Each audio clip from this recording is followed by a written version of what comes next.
Gold jumping more than 40% this year, trading again today in record territory. We're joined by Martin Pradier, equity research analyst at Veritas Investment Research. It's great to see you. Thank you.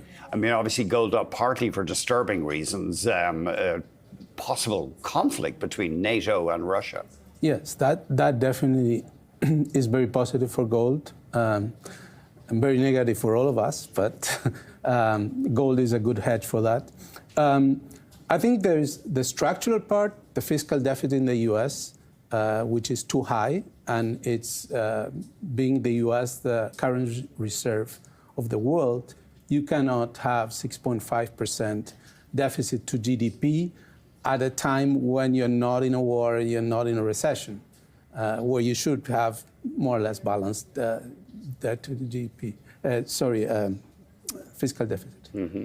So that's the structural problem. But then you have also Trump talking, about removing a Fed official, about firing the labor statistic person. All that is very negative for the confidence of investors in the U.S. dollar and in the U.S. treasuries. And that is really one of the big things that is moving gold.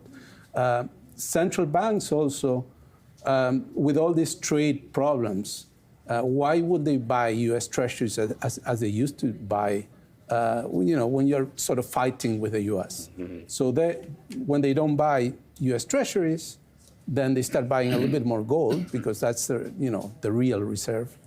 And that has been what is pushing gold up, and I think will continue pushing gold prices up, even though they've been rising a lot. Yeah, it's interesting. I mean, if, as you say, the credibility of U.S. government debt is damaged, America will have to pay more for its borrowing. Yes, and we see a little bit of that the long end of the curve, the 30 years, is going up, while the Fed is reducing the short end of the curve. You have some ideas for us. Newmont is your favorite gold stock right now. Yes. Newmont had a pretty hard time, 2 years ago. And if you look at the chart 5 years ago, it has not been great. But then they got over it, and they start selling some of the high-cost mines. They have succeeded at that, and more than $3.5 billion is what they're going to receive from that. And sorry to interrupt you. Your price target there, 147, I understand, Martin. Sorry to interrupt. Is that US dollars or Canadian dollars? That's Canadian dollars. Canadian, sorry. Carry on. Newmont, anyway. Yes. Yeah, carry on.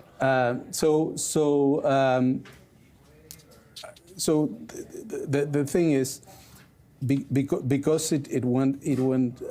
They're selling the high cost mines. They have a lot of cash. Mm-hmm. The free cash flow has exploded, and they're buying back shares. So they bought back about $2.9 billion the first 6 months. Mm-hmm. They're going to buy $6 billion, and if you do the numbers, that's about 7% of the stock value. That's a lot of that's shares. A lot. Yeah, that's a lot. So that is pushing the stock up, and they are also going to show early in the year a new plan to reduce costs, basically. That's interesting. They certainly have. I think after their massive acquisitions, including Newcrest, there was concern they were having indigestion or execution wasn't as good. Yes, and that was the problem. That's why the stock didn't do well, because they paid too much for Newcrest, and they had all these assets, and they have problems with some of the assets.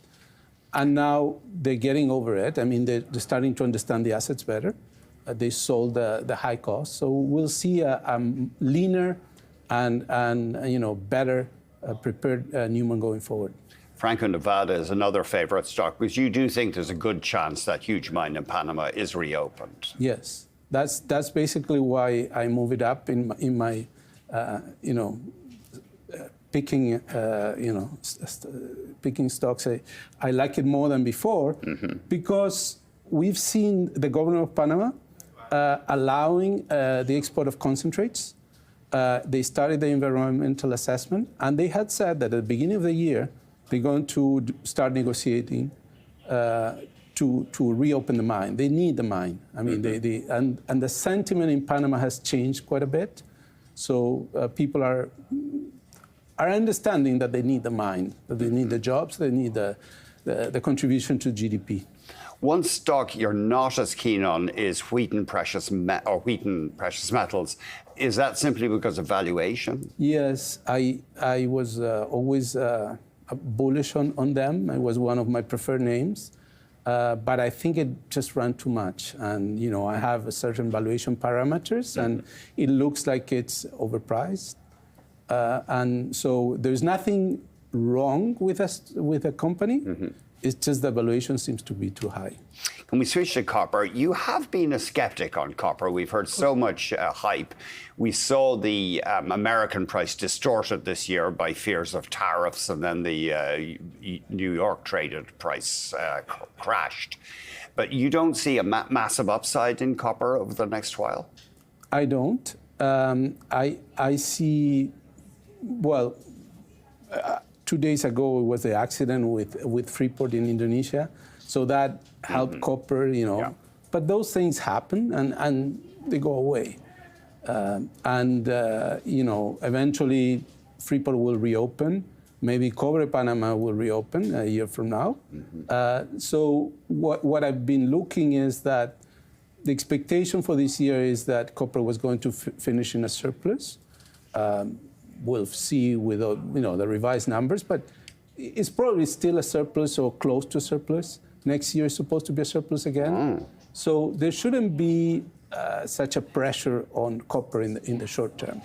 When you get 5 years out, it's more difficult to know what's going to happen because it depends on the economy, depends on what you assume for a lot of things. So that is really tricky, and nobody has been very good at predicting prices of commodity 5 years out. Teck Resources, it's such a fascinating situation because Anglo American, which wants to buy Teck, could get swallowed itself, maybe by Glencore. I think that's a possibility, and that if that happens, the deal is off, because Glencore doesn't want to have the headquarters in Canada. So I don't think that will go forward. But unless Glencore goes for Anglo, or somebody else goes for Anglo, I think they're not going for Teck, because it's very few of these big players that could put that kind of money are prepared to say, well, I move my headquarters to Canada. Yeah. And it looks as though it could be a non-starter without that headquarter guarantee. The Ottawa won't go for it, or maybe the Keevil family won't. Yeah. That's what Carney said. So, it was in the media. He said that. I'm thinking it is a pretty strict condition because Canada has lost a lot of headquarters. And I think that is going to stop a lot of the big miners to bid for Teck. You just started coverage of Hudbay Minerals with a buy, and I guess they're happy because they've got a mine that could open before too long right in the USA. Yes, it's a very good mine. It's one of the best projects in North America, well copper. It will increase the copper production 50%, which is huge. And that is also because they're not that big as a company. So you get a lot of upside there. And the other thing that is particular to them is that they have negative copper cost. And why that? Because when they produce copper, they also mine gold. And the gold, they mine so much gold that the gold pays for all the copper. So when you look at the cost, it's negative. It's one of those, And with what's going on with gold prices, the last 2 quarters they reported negative cost. This is going to continue. And so the valuations are cheap. The company has a lot of upside in earnings. We're still very bullish on Hudbay. Of course, they have this problem in Peru. The big mine shut down. That's a Peru problem more than a specific problem to them. I mean, it's the strike is all over Peru. So it's going to be resolved. Peru has been very contentious with miners. And we've seen this movie, a couple of times already. So I'm not terribly concerned. I think, yes, they had the wildfire So the mine in Saskatchewan is not going to report as good numbers probably in the third quarter. Yes, but all these things pass, right? They don't affect the real value of the company because the gold is still there, the copper is still there. You might have a quarter that is not as good as you would like. The company has said that they are maintaining the guidance for all the mines, even the one in Peru and the one in Saskatchewan. So I think the stock will continue to do very well. Martin, thank you very much indeed. Thank you. Okay, Martin Pradier of Veritas.